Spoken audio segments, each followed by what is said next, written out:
Hi, my name is Marcus and welcome to Servant King. As I was writing this program called Confusion of Money, it occurred to me that all the confusion programs combined could be called Confusion of Property. I'm hoping that you're starting to understand your confusion of property. But this program is called Confusion of Money. Money leads to property, or property leads to money. I guess we're going to find out here shortly. So, if this program was called How to Make Money, you'd probably be really interested in this program, but it's not. This is just confusion of money. Money, money, money. Show me the money. I love money. I want to have lots of money. Look, I'm successful. I have lots of money. He must be very smart because he has lots of money. What did he do to make all his money? But here's the thing. Money has no value without property. If you cannot redeem money for property, what good is money? Money only represents to your mind property. It is an image of property, a representative of property. Do you really want money or do you really want property? So we're back to property again. If you exchange or trade with someone your property, there is no need for money. We are all taught to follow the money.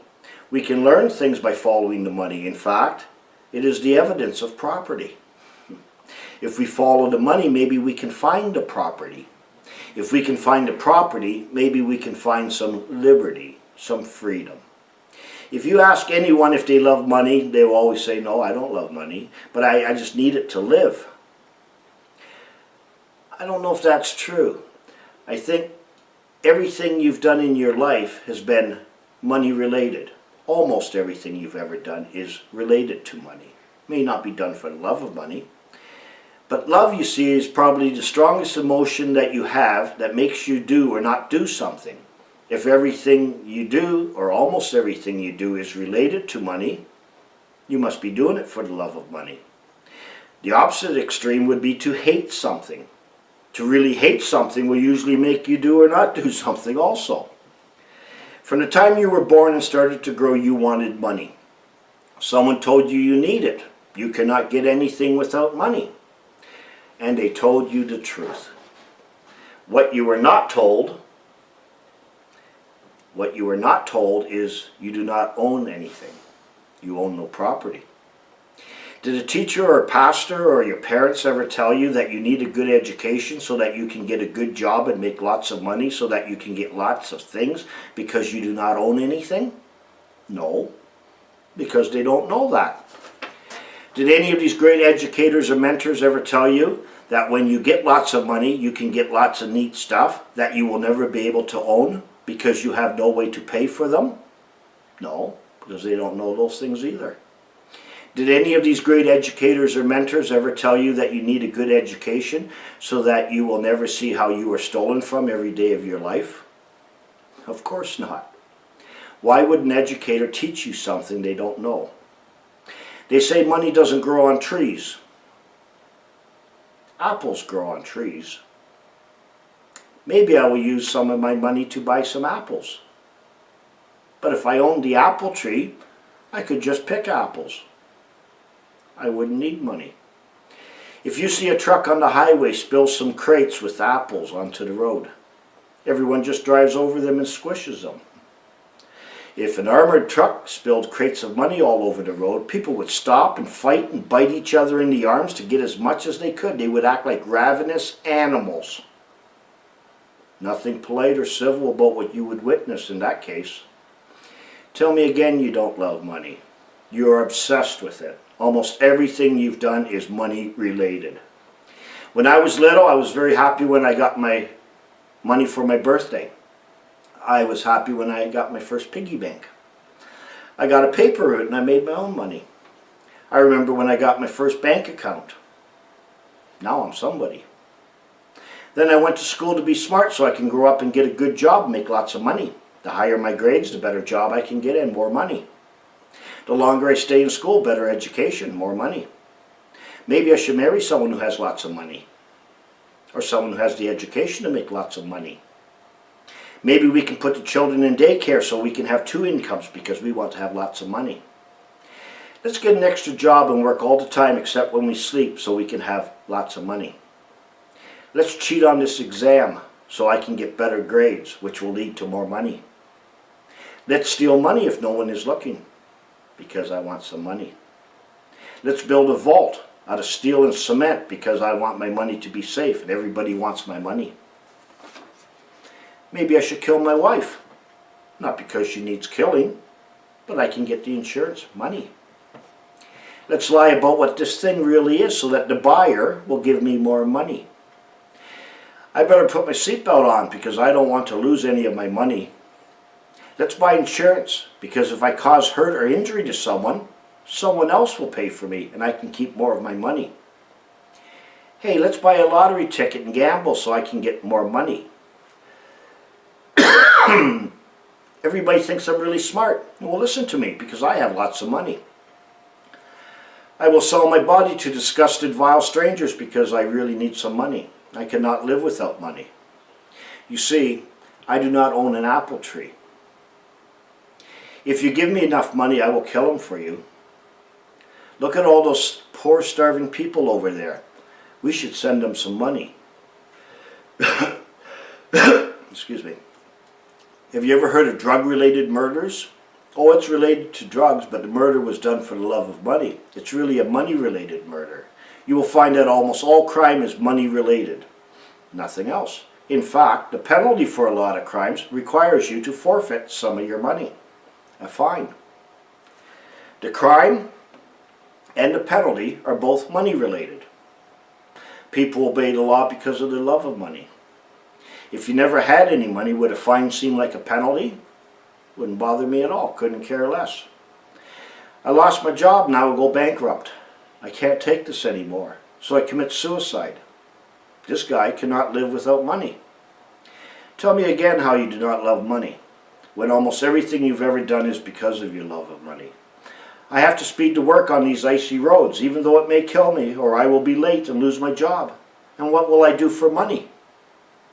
Now there's the first good question. What will I do for money? You will do just about anything for money. What will I do for money? There's a reason why you were not taught money, or law, or healthcare, or anything that is a licensed monopoly. Money is a licensed monopoly. You see, you have a government-approved education. Your education is designed to keep you dependent upon society, upon your family. Your education is to train you for society as a human resource, as a trustee of someone's property.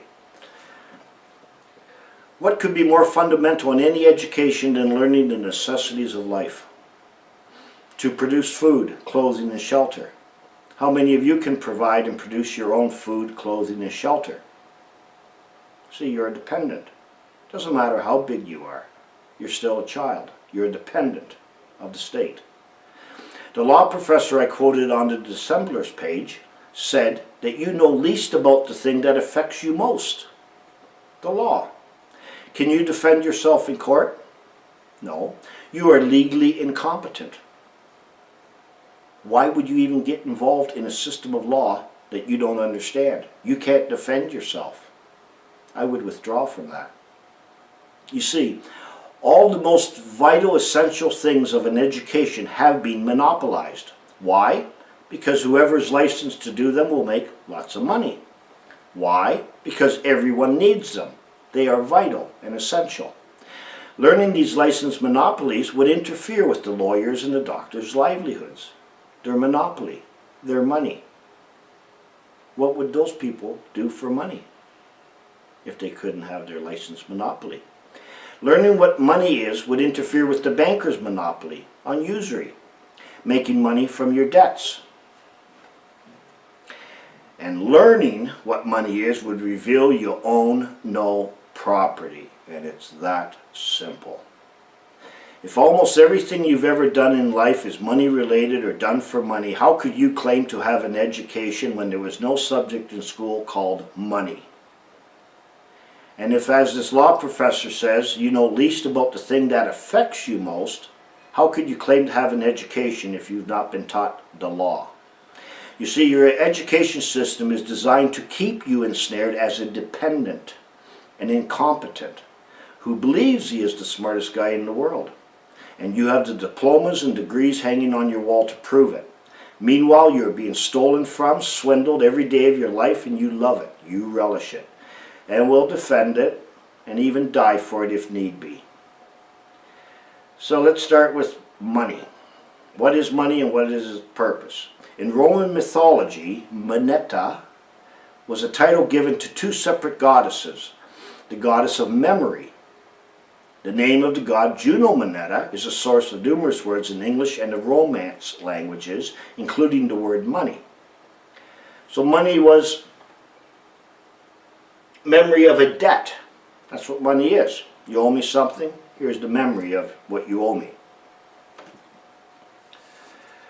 The epithet moneta given to Juno more likely derives from the Greek word moneres, means alone or unique, one. One. So money is one. Mon, one. Mono, soul. Okay? Juno Moneta, an epithet of Juno, was the protectress of funds. As such, money in ancient Rome was coined in her temple. The word moneta is where we get the words money or monetize.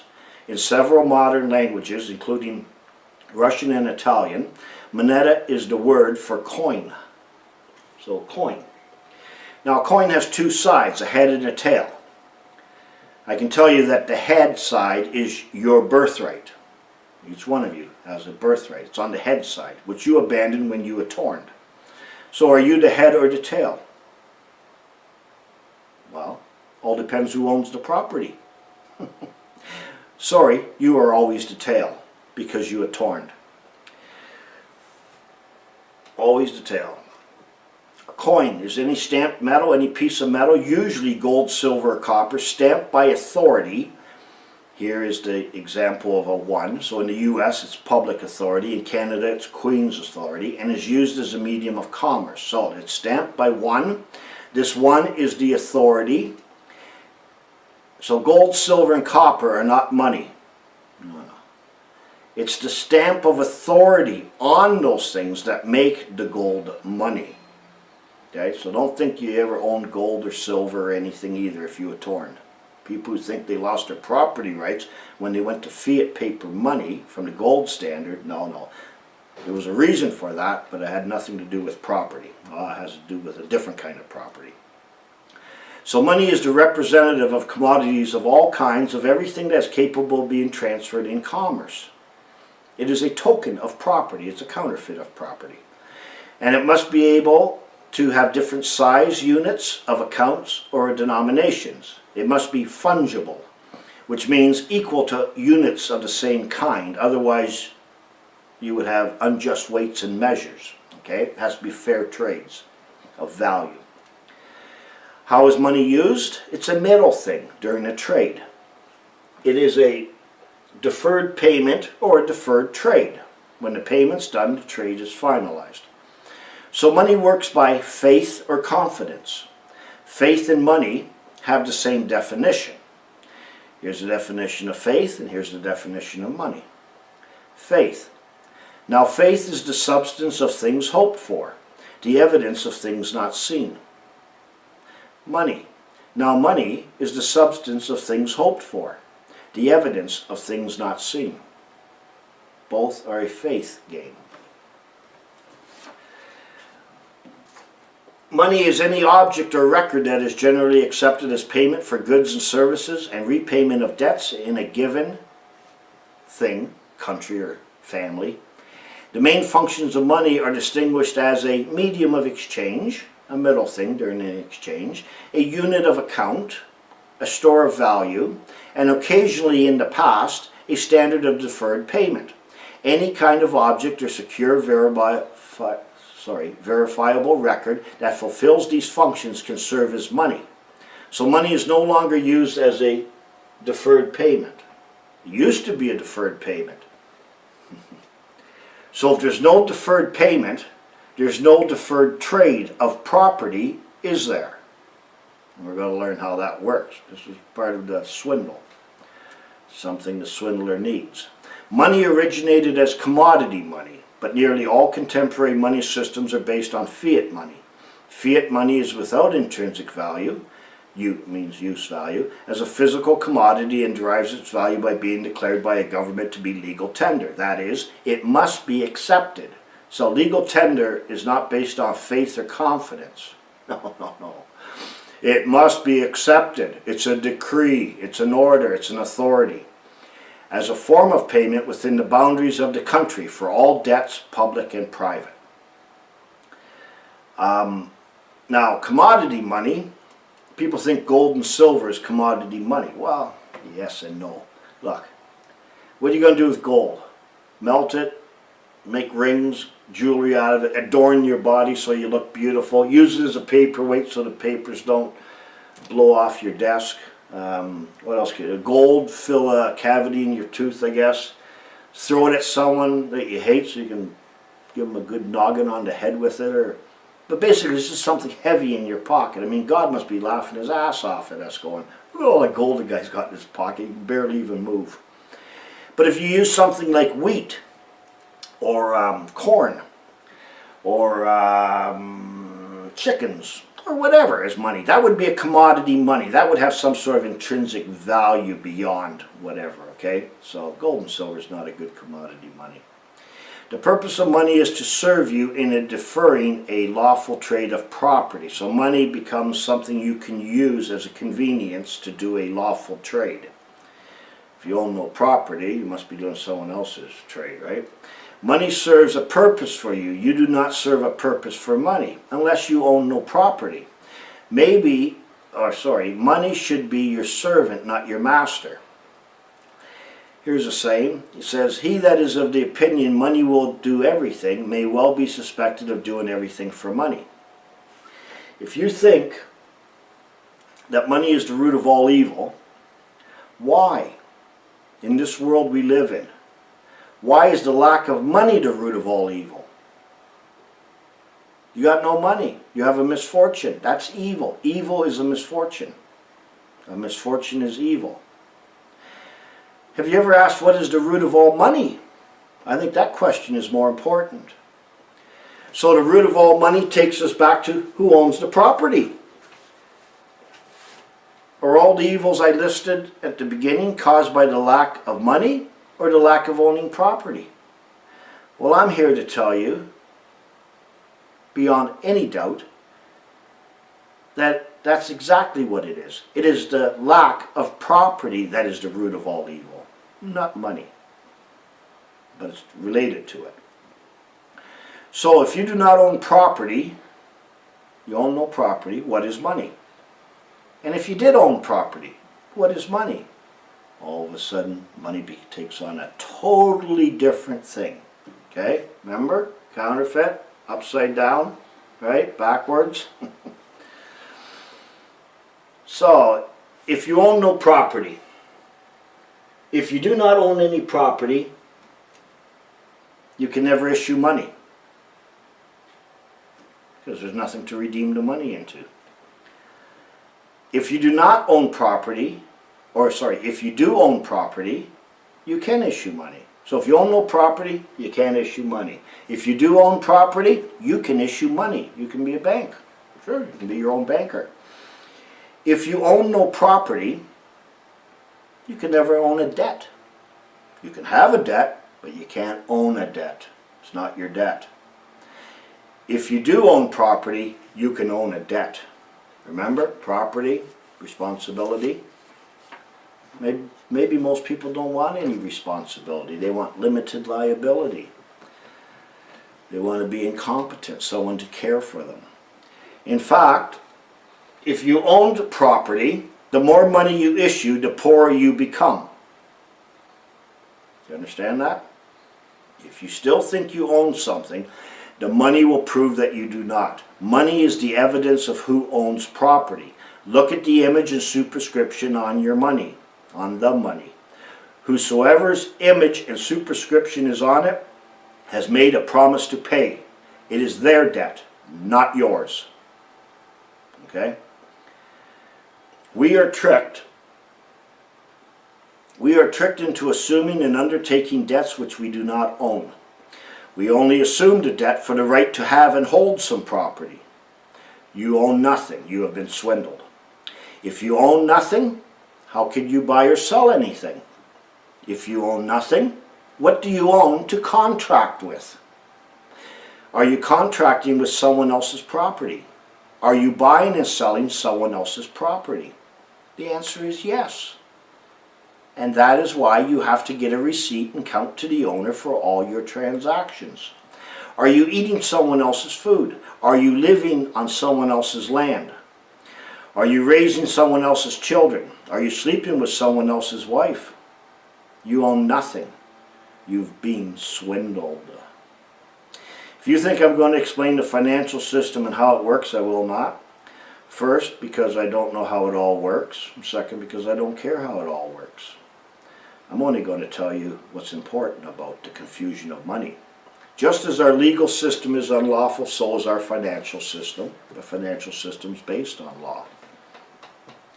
Our legal and financial systems are legal but highly unlawful. If you remember, law has to do with what is right and wrong. Legal ignores what is right and wrong. By the time you grasp what I'm going to show you in the Unravel programs, you will be able to clearly see how your whole legal and financial system requires stealing, fraud, and unjust enrichment. Stealing, fraud, and unjust enrichment. Money in itself is not a bad thing, but there are laws governing money and what you can do with money. When money is used to defer a trade, the law has not yet been fulfilled. When the money is redeemed, the law is fulfilled. When the money vanishes, the law is fulfilled. Money can only be used as a convenient way to accomplish something lawfully. The biggest prohibition on money is you are not allowed to profit from money. Obtaining gain or benefiting from a debt is unlawful. To benefit or obtain any gain from someone's debt is called usury. This is obtaining gain and profit from something that is unlawful. In other words, the longer someone is in debt, the bigger their debt grows based on usury. This is money breeding money. Charging a poor man more than you lent him only makes him poorer. It is a penalty for being poor. It is a discrimination against the poor. This is very evil and exactly what banking is all about. So is it the love of money, or is it the love of usury that is the root of all evil? Currently, you think that money is a storage of wealth. That is true if you do not own anything. But your storage of wealth is always the storage of someone else's debt, because money is always a debt. The more money you have, the more someone else has. The more money you have, the more debt someone else has, or money has no value. Today we use credit as money. I can tell you that money has always been credit. Some people are amazed when they learn that we use debt as money. I can tell you that money has always been a debt. Money is always a credit or a debt. Whose credit and whose debt depends on who owns the property. The reason that people do not understand money is because they do not know they own no property. And this is what makes the lie. See, it's not even a fraud. It's an outright blatant lie that makes this whole thing so evil. What adds to the confusion of money, of course, is the confusion of property.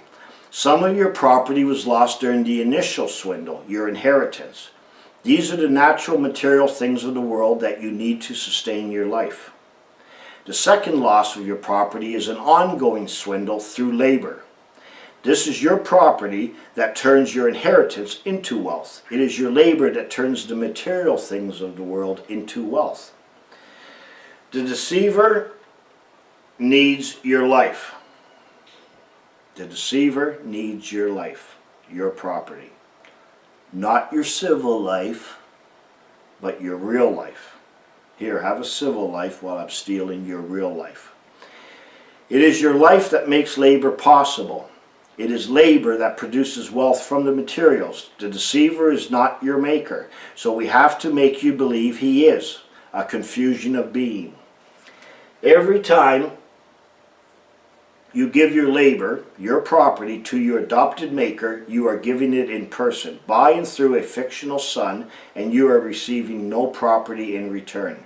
You only receive a credit in person which you can exchange to have and hold some personal property. This is an ongoing fraud and swindle to obtain your real property unlawfully, and we voluntarily accept it. Our whole justice and financial system is based on fraud. And exposing the fraud makes it all unlawful. So how is money supposed to work? How is it supposed to serve you if you owned your own property? You won't, or don't know this yet because you've never owned any property. So we have three people here, Justin, Bob, and Fred. They each own their own property. Justin has chickens, Bob has bananas, and Fred has picnic tables. They each own their own property because the chickens, the bananas, and the trees are their inheritance. You do not pay for your inheritance. It is free, and you obtain it by promise. The promise can be enforced by law. Now the labor to feed and care for the chickens, and the labor of climbing trees and harvesting bananas, and the labor of cutting down trees and constructing picnic tables belongs to each man. So each fellow has complete title of his property. Two types of property. Now, Justin needs a picnic table. If you just took one from Fred, that would be stealing. So Justin says to Fred, I will trade you 4 chickens for one of your picnic tables. That's called an offer. Justin has made Fred an offer. Fred accepts the offer, and they have a contract. They execute the contract by exchanging the property, and the law is fulfilled. The contract is killed, it's executed, it's finished, no more contract. This process is called commerce, a trade of property. If you own property, you regulate commerce, your own commerce. If you do not own property, the property owner regulates the commerce, the trade of property. Now let's say Justin asks Fred if he will trade 4 chickens for a picnic table. Fred tells Justin he does not eat chicken. He hates chickens. But Justin really needs a picnic table. So Fred agrees to accept an IOU from Justin for 4 chickens. He accepts the money.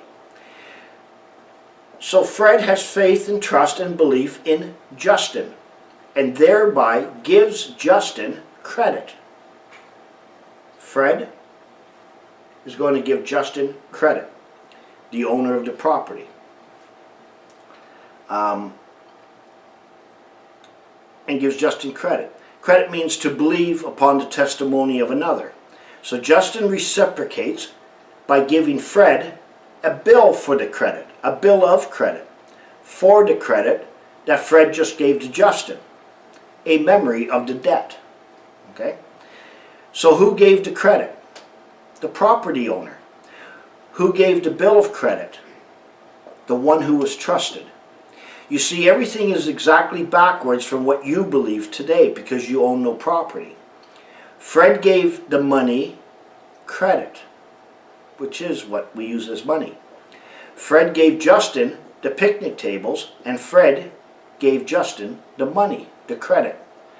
Now Justin gives Fred a bill of credit, and Fred gives Justin a bill of sale to prove he didn't steal it. Now, when you do not own property, everything changes. Everything's backwards, upside down. Now Fred and Justin are just agents dealing in someone else's property. Now the credit comes from the real owner. And they exchange credits of the owner. And they give a bill of credit with the owner's image on it. And a bill of sale for the owner, which is really a bill of transfer. Why? Because ownership has not changed hands. The owner still owns it all. Only transfer of the actual property, possession of it. So nothing has been bought or sold, only a charge and a discharge to transfer someone else's property. And once a year you have to account for all these transactions to the owner. And at the end of the year, the owner still owns everything. It's just a monopoly game. Monopoly means one owner. Okay? Getting back to the trading, if you own the property, if you do own property. Now, based on the trade I just told you about, only part of the trade is completed. The rest is deferred. This creates an obligation for Justin to fulfill later. Okay? Because he actually gave a bill of credit, issued a bill of credit, money. A medium is used. Need to have a record for the medium. This is money. A memory or evidence of the debt. So now Fred goes over to Bob and asks for bananas. So Fred asks Bob for some bananas. Bob asks Fred, well, what do you have to trade? Fred tells him picnic tables. But Bob never goes on a picnic. So Fred says, well, I have an IOU from Justin for 4 chickens. Now Bob loves chickens. So Fred signs the back of the IOU and gives it to Bob. And Fred gets his bananas. Later, Bob goes over to see Justin and says, those 4 chickens that you owed Fred? Well, I now have that promise to pay. I'm holding your promise to pay, and I would like to redeem it into chickens. Bob gets the 4 chickens, and Justin gets back the IOU, which was his obligation, which is now fulfilled and destroyed. That was his debt. Okay, it's more than an obligation, it's a debt. When he gets the IOU back, he destroys it. The credit is gone. The money vanishes. People who cannot understand how money is created out of thin air and vanishes into thin air, I've just given you the answer. People who cannot understand this have a confusion of money because of their confusion of property. They don't know that they don't own any property. They believe they do, but they don't. Money in circulation does not pay debts. No. When money pays a debt, it vanishes. Remember that. Now the question arises, why can Justin, Bob, and Fred issue money? The answer is because they own property. When is the last time you issued money? Never. Because you practiced the worst crime known to mankind called treason. Attornment.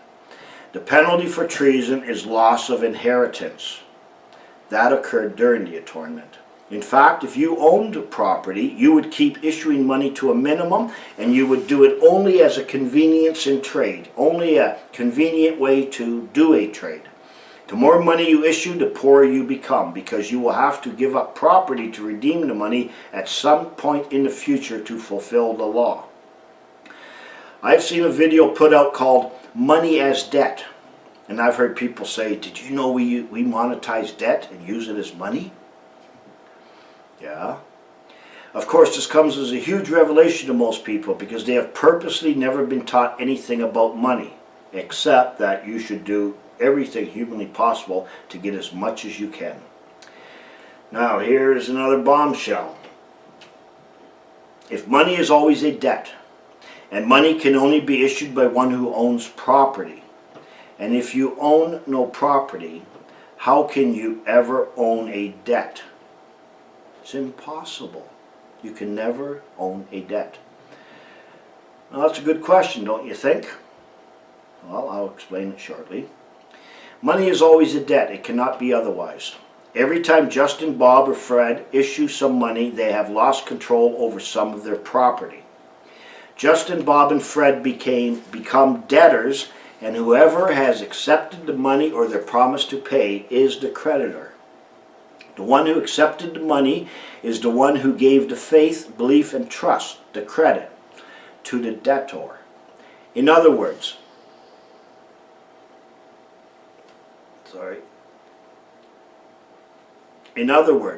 the one who accepted the money created the money.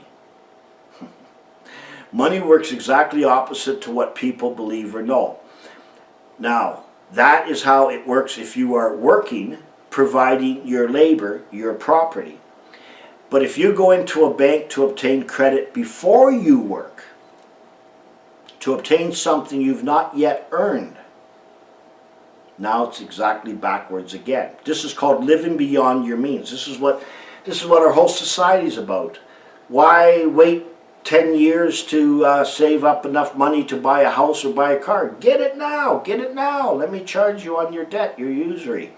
Right? Enjoy it now, pay for it later. You end up paying 3 times, or you end up giving 3 times the amount of your property in exchange for having something before you should have lawfully had it.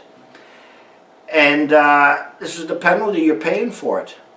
So you're going to pay for it 3 times by your labor because you wanted it before you could lawfully have it. But this is what makes your loss of inheritance extremely evil. People have to do this because they've done an atonement. They've lost their inheritance to property. It's a no-win situation, and this is what makes this whole thing extremely, extremely evil. So how does money work today as you know it? Now this is going to either make you laugh or make you cry, but either way it's pretty funny. I think it's funny anyways. In its most basic sense, money is a medium, which by and through we exchange something of value, some goods or services. 2 entities are trading or exchanging something, and neither one is you. Now that's funny. A confusion of being, because you have a confusion of being. It's a trick. It's awful. All this stuff's awful. Both are fictions, and you are a third party who is trespassing. We call that an agent or a trustee. Money is a temporary thing. When the exchange is done, the money is gone. It vanishes. But I do not own any property, so whose services, goods and services am I exchanging? If you're starting to grasp and understand how the trick is done and the illusion that you think is real, you will know the answer. Our money continually circulates within society because no trade of ownership of property is ever done. Ownership never changes hands. If the money you use paid for the thing you obtained, the money would vanish. We cannot pay for anything because we own no property, except the property, your labor, which you're giving away freely. The money we use is only legal tender or an offer, which must be legally accepted, thereby transferring the right in the property to another. The owner still owns it all. The owner never loses anything.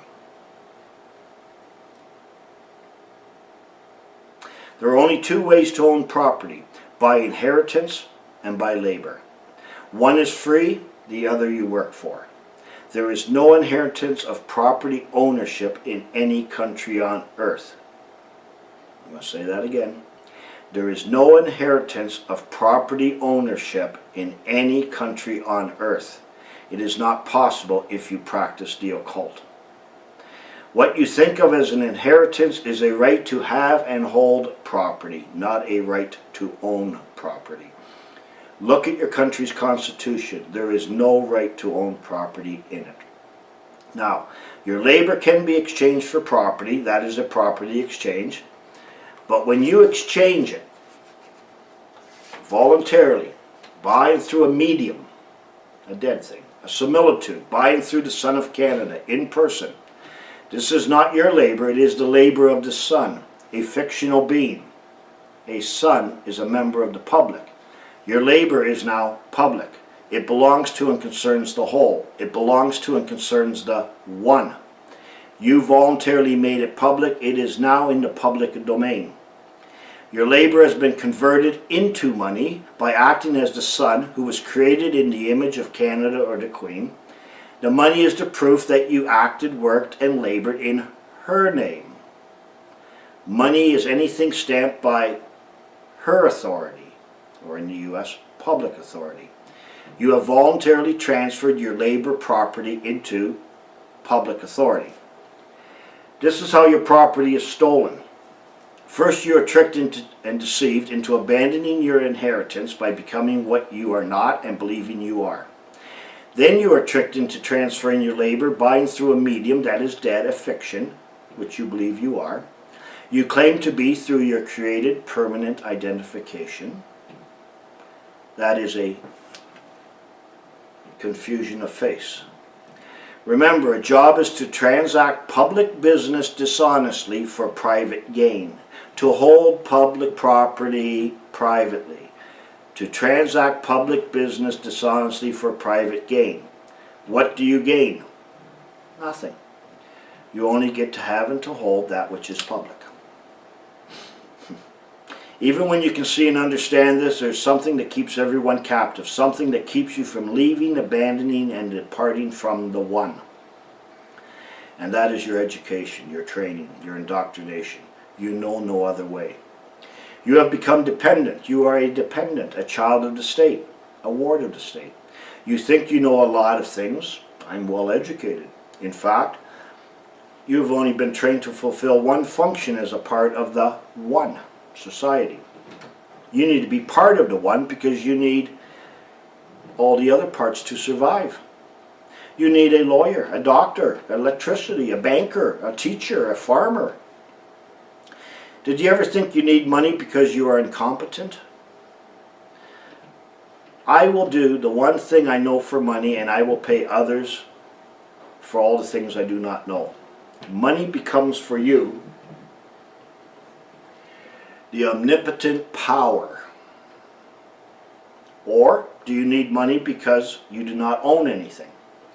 So now you just admitted you know only one thing, but you are very well educated.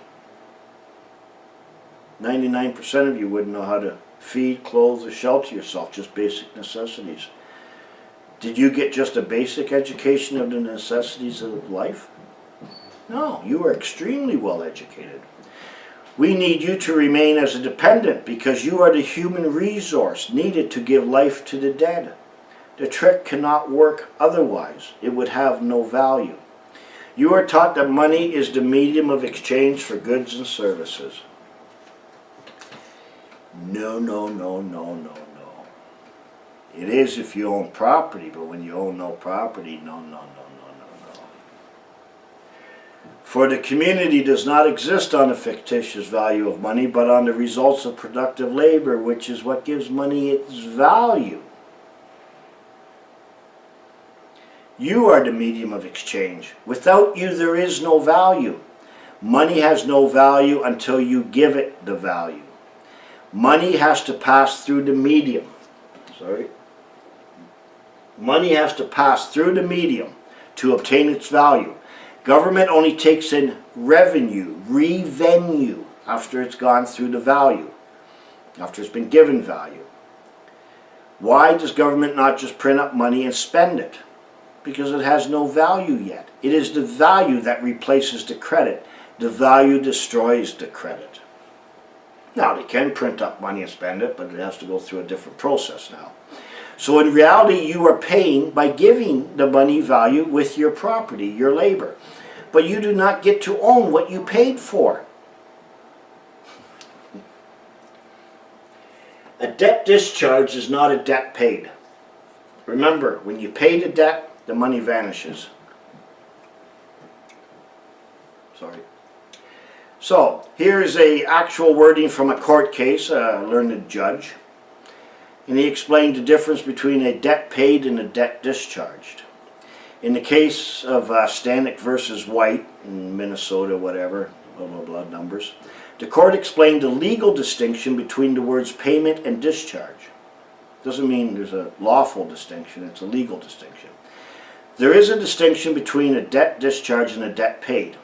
When discharged, the debt still exists, though divested of its character as a legal obligation during the operation of the discharge.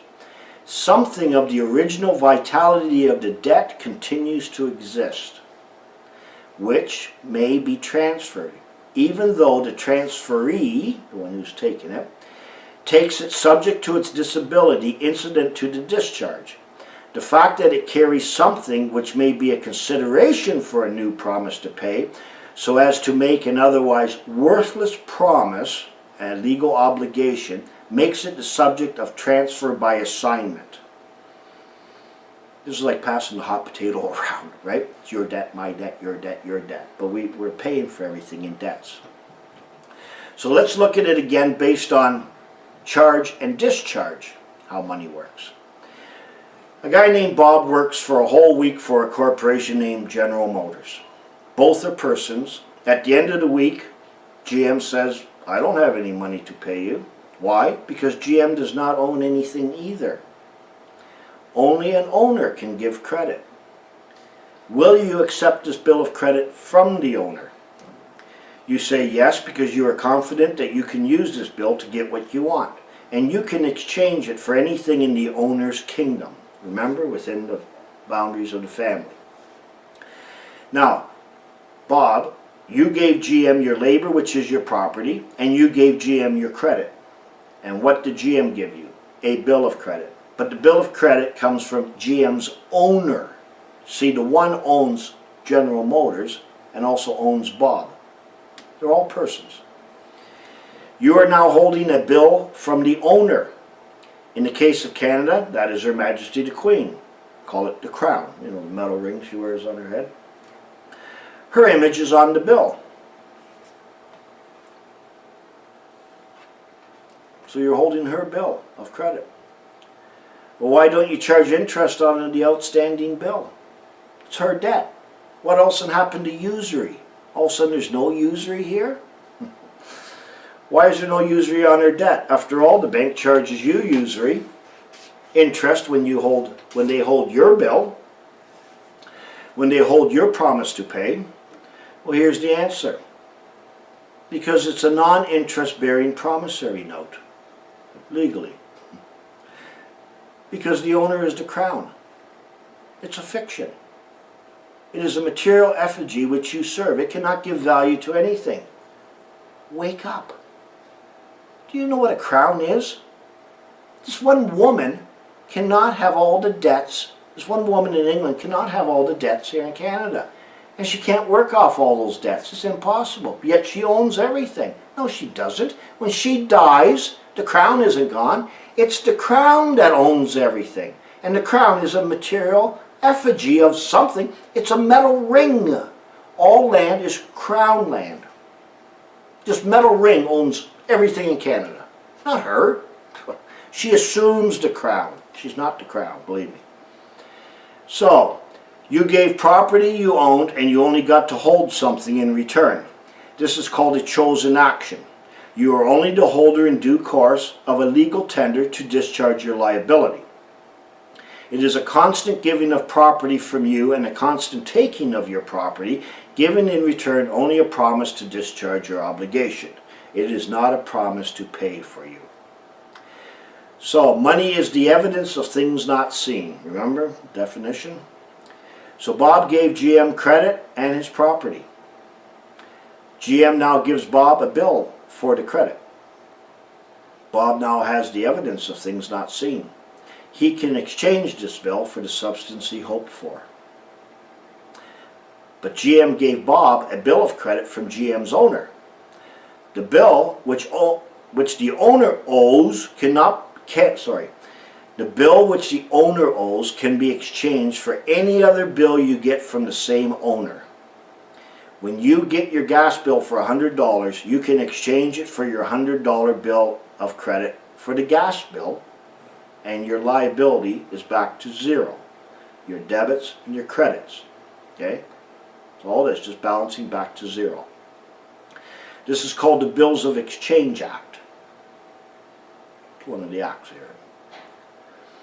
You did not pay the gas bill. You only discharged it because you own no property. You transferred the owner's liability to the gas company.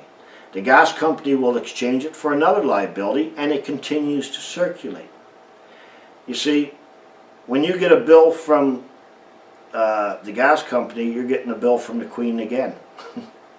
And the bill that you got from General Motors to exchange, that bill also came from the Queen. Everything is owned by the one. The owner owns Bob, General Motors, and the gas company. This is not a payment, but a remittance. Send it back, zero. Give you some credit, send some credit back to zero. The owner does not buy or sell anything. He still owns everything. Are you starting to understand the importance of owning property? The man named Bob has not paid for anything, but he has discharged a personal liability in person. In fact, he has also voluntarily gave his property, his labor, by and through his person. This is fraud, this is stealing, and this is unjust enrichment. Reason it's fraud is because people don't know they're doing this. They're giving up their property voluntarily to the one, constantly, and getting no property in return. You do not own the legal rights to this person, so you have to pay a tax, a rent, or a charge for using it. These are called withholdings. You who acts, speaks, acts, and thinks for it gets the commission or disposable income that is left. What a neat way to steal from you, all because you are confused as to who you are. Confusion of being. How are you going to get the value out of your owner's debt, your queen's debt? Well, when you exchange it. And she made a law called legal tender. This is a legal offer and you must accept it. You must accept it if it's offered. Does she make, manufacture, or produce anything? No. She doesn't do anything but serve you by ruling over you. I don't know if you realize that's what you did during your atonement, but you want her to rule over you. You be my God. Does she protect you in exchange for your allegiance? No. She doesn't do anything. She gives you a gun and commands you to fight. If you don't fight, she'll kill you. So who protects or defends you? Who does the work so that you can redeem your debt? Or so that you can redeem her debt? You do.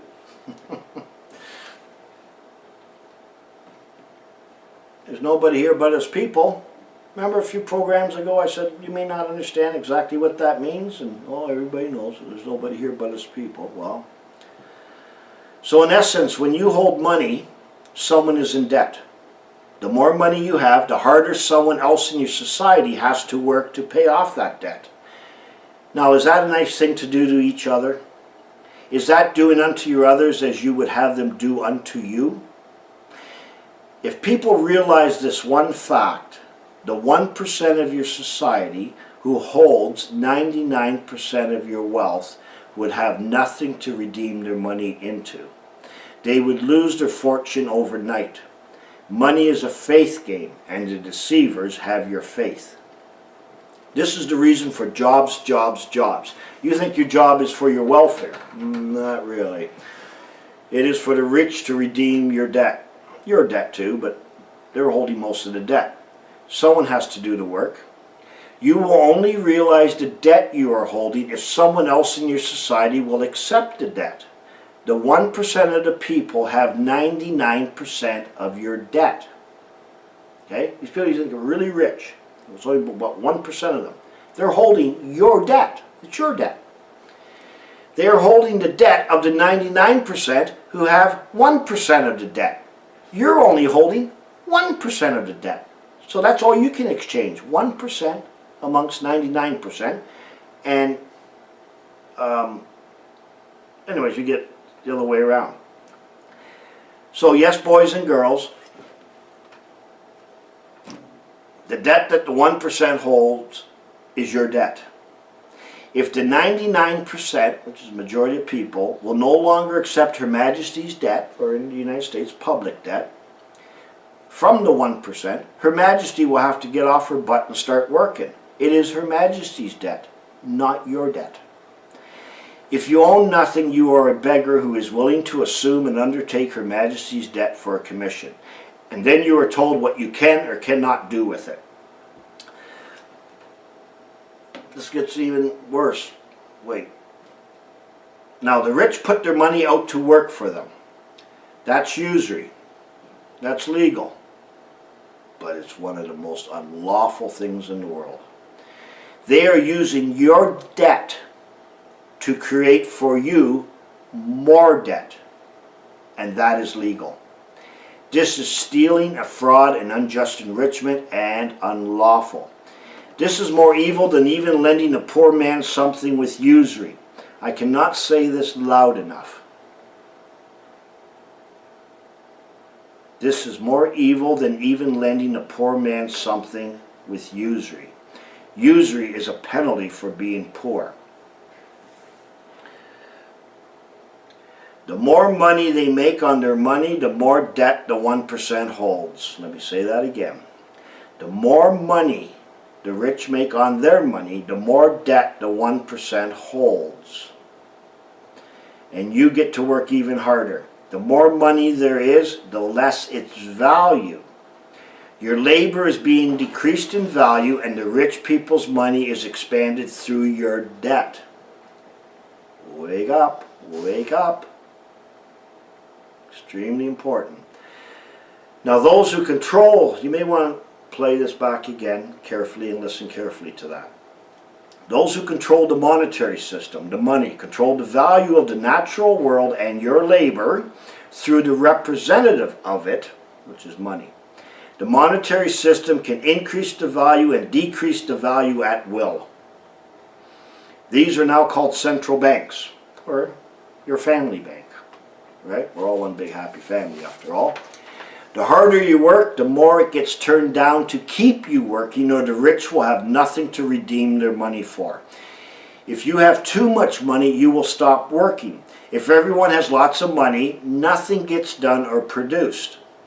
When all of this falls into place for you and you can see it, you will be transformed in the blink of an eye in your mind. You heard of the stimulus package giving everybody, every family $1,000? Yeah, it's to keep. Why not give everyone $1 million? If $1,000 is good, give everyone $1 million. If everybody had money, too much money, $1 million, everyone stops working. Nobody can redeem anything for anything. So you see, it's not the money, it's the labor. It's the material wealth, the inheritance, and the labor, turning your inheritance into wealth, which is called increase, not money. You think you want a job because you don't know any other way of life. You think that the government wants a job for you for your welfare. They want a job for you so that they have something to redeem the debt that you are holding. Otherwise it is worthless. Banknotes are good for about 2 minutes heat in the fireplace or wiping your rear end. That's it. It's all paper money's good for, intrinsic value. If you think laws and insurance and all sorts of other things are passed for the public good or the public safety, you need your head examined. Public safety, sustainable development, and it's for your own good, are all damn lies. They are sold to you. They appear right. You believe them, but they are all designed to prevent you from getting out of your self-imposed slavery. If you think banking was designed to protect your wealth and give you a convenience in your business, you need your head examined again. First, you have no business. You have no private business. You have a franchise and an office. You own nothing. All you can do is run other people's business, or here in Canada, the Queen's business. Second, banking is to keep track of her business, which you run and have to account for everything. What do you think an audit is? You ever been audited? Right down to your socks and pizza you bought to eat. Right down to every little penny and right down to every asset. Okay? Things that you think you own is not property. Everything you think you own is only an asset. It is only as set with you as a trustee in a fiduciary trusting relationship. You are only an equitable holder of things as a trustee, not an owner of anything. You have not only abandoned your own birthright, but you have destroyed your children's birthright when you registered their birth. You sealed their fate when you applied for a birth certificate. But remember, this is all fraud. There is a way out. There is a better life. There is a real life. In the last video of the confusion programs, we will look at the other concept that led to my discoveries. This concept of God, as it is used in law, in constitutional documents on money, see God on money, and in our societies. Till then, my name is Marcus.